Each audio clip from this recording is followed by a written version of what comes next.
Chhota Udepur police અધિક્ષક ઇમ્તિયાઝ શેખ દ્વારા જિલ્લામાં નાસ્તા ફરતા આરોપીને પકડી પાડવા માટે આપેલ કડક સૂચનાના પગલે છોટાઉદેપુર લોકલ ક્રાઇમ બ્રાન્ચને મોટી સફળતા મળી છે.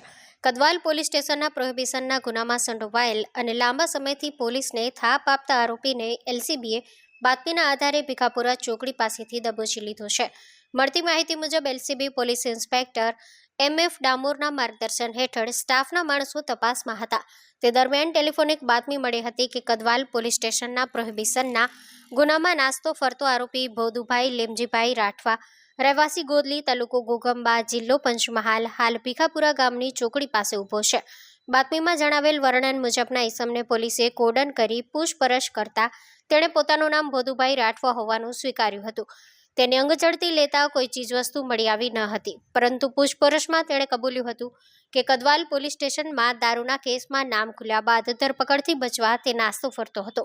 ઝડપાયેલ આરોપી ભોદુભાઈ રાઠવા અગાઉ પણ ગુનાહિત પ્રવૃત્તિઓમાં સંડોવાયેલો હોવાનું બહાર આવ્યું છે. તેના વિરુદ્ધ વર્ષ 2019માં પંચમહાલ જિલ્લાના દામવાવ પોલીસ સ્ટેશનમાં પણ પ્રોહિબિશનનો ગુનો નોંધાયેલ છે.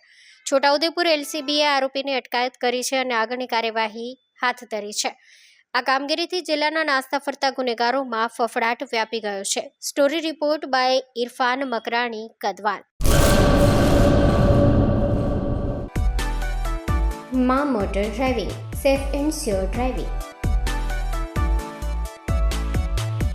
ડ્રાઇવિંગ એ શોખ સાથે આપની મોટી જવાબદારી પણ છે.